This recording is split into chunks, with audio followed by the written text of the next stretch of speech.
在你看缺疫苗，然后南部一样好惨哦，对不对？这个可能接下来还要淹好几天。可是我觉得很怪，就是小英总统的脸书目前看来还是歌舞升平哎，因为他看奥运盯得很紧啦，这也 OK 好不好？就是因为我们这次这个中华代表团表现真的很好。那我要讲的就是说，当然每一次都是这样，又开始讨论这个体育改革的部分。那在昨天嘛，我想很多人也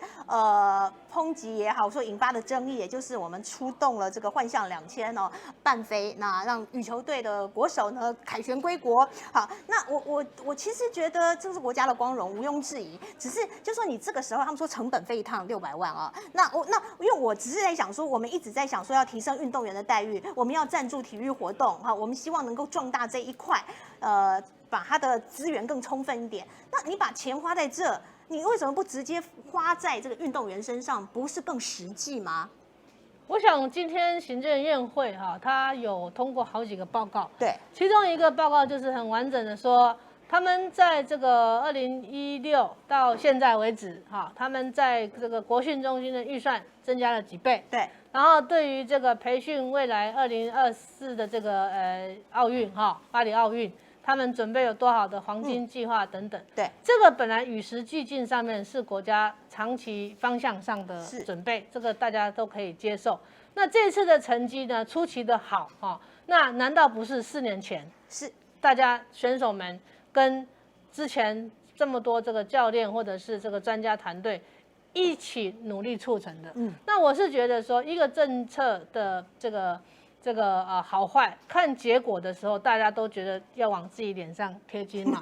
但是你当成绩不好的时候，都推是那个当时谁阻碍啦，前朝的错啦，怎么样？前朝的错，对。那我觉得体育这件事情对台湾来讲，它也是有点不可说的重了就是过去，因为我们不管在奥运，在国际赛事，我们都没办法用我们自己国家的名字，对，所以去的这个选手呢，会被我们当作是说代表我们去出一口气，是。那出一口气这件事情要给他子弹嘛，那我前天也开一个记者会，就是说不要让人家辛苦4年，然后得到光荣的那一天快乐一下，其他日子呢，国家跟他就好像是训练的时候才想到他，对，所以我就提了一个叫做保障他们的基本收入的一个概念那也有跨党派，本来收入有多惨啊？本来收入有多惨？本来的话，我们知道，如果是以像在这个体大或者是市大的在学生的身份，一天呢，过去是200块零用金那现在是500块，所以大概是15000左右了那他是在学学生如果他毕业之后成为征召国手，到国训中心之后呢，大概是有到3万块钱。那我是觉得说，你国训有看他的运动项目有长有短，对那像这个疫情期间的话，你集训一定很短，因为它就不能够群聚。那你只有进去的时候才有一个相关的资源，平常就没有嘛。所以我们看到这次很多选手要打零工为生一个是对这些兼职打零工不太可能都是算已经是不错了有一些就是说他自己要不要成为国手，搞不好他还会想我不要好了，不要，我拒绝好了，因为我已经到会饿死，我未来要怎么样？对。所以有没有好的选手因为这样而选择放弃？这才是我们不想见到的嘛。那我想我那天提之后，有一些跨党派的委员是支持的。那我也认为这件事情呢，终究我们台湾在很多的这个地方发光发热那年轻选手的这个优质的这个心理的这个素质，以及他自己对于这个专项目的一个热爱像戴资颖就是很热爱，对，才会走上这个职业运动球星的这个生涯嘛。那还有很多是还没有到这个门槛的，对，像我看我戴资颖的这个传我是没有看过，但是我有听他是在小学3年级就有这样的这个兴趣了。那是不是小学阶段到这个国中、高中，成为大部分在大学的时候，他有可能就成为国训的对象嘛？国训的选手被选拔到，这个被选拔到之后，是不是就给他一个叫做基本收入的一个基准，让他训练4年期间比赛，然后结束之后，他如果又再被选为下一次的选手，你就会有一个阶段性的支持给他。对，那这个我相信是比刚刚讲。你在比较说我民进党在国训中心比马总统的时候多3倍，或我的预算又加码多少？我的预算就比你当年执政的时候又多了几倍。好，现在比这些东西呢，我是觉得对国手来讲也没有什么特别的意义，因为从他的角度，他每天还是很辛苦的要去练嘛，对，很辛苦的要选择要不要再成为职业的相关的国手的机会。那如果说这个时候大家是一起来把一些不足的地方补一补，会比这个天天就是说谁的这个功劳比较大哈。那最后讲说这个幻象半飞这个事情啊，那我也看说他们在2018年的时候，好像因为亚运也有半飞，那他是用别的飞机哈，是用好像F16的样子。那这个一天这个升空哈，不管说是费用多还是不多，我觉得相对还是一个荣耀啦，就是说国家很看重你们帮我们在这个赛事上面的这个优异的表现。那只是有人讲说，那为什么不是第一天？那为什么是昨天？为什么有差别待遇？为什么刚好是羽球？那之后是还会不会有？对，所以每一个做法都会有人去批评，但是我是不太想批评说这个是跟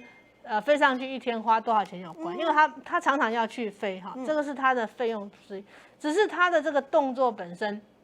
有没有要转移到，就是说大家现在对于国内的这个政治跟经济来讲，其实是对于执政党非常不满的。你觉得又是一个转移焦点？不管是说对那个叫做民意的调查，或者是总统跟苏院长的满意度，其实是双降嘛，只是蔡总统降的少一点，对，苏院长降多一点。那当然奥运大家爱看，可是这个时候你有一些操作的技巧啊，让国人呢就好像又发现说，我们国家的这个元首还有这大家很这个很青春洋溢，很支持热爱运动，很热血，很热血。对，其实我觉得这个做法略显就是有那么一点转移的意思，有转移的意思，因为毕竟这一次的奥运办得非常的艰辛呢。这次不是一个烟火式的奥运，这是在疫情中展现大家能不能抗疫的一种类似运动上面的一个突破。因为在要办的前一刻，日本都还在讲说，搞不好会宣布不办。没错，你知道这么艰困，所以让他们的那个这个东京这个姿势好像也累倒嘛，很多人都在挣扎犹豫。所以这次冬奥让我们发现了，它是人类对整个抗疫共生，跟让他希望这个一个团体或团结性的一个展现。所以也许这一次基于这样子，大家能够更有全球一致的这个团结力，用一个方式来让我们的选手回来的时候呢，得到荣耀的一个热血的欢迎仪式。不一定是要用幻象半飞。我觉得方式真的可以想哦。那半飞就好像跟之前一样，从我的理解是，这次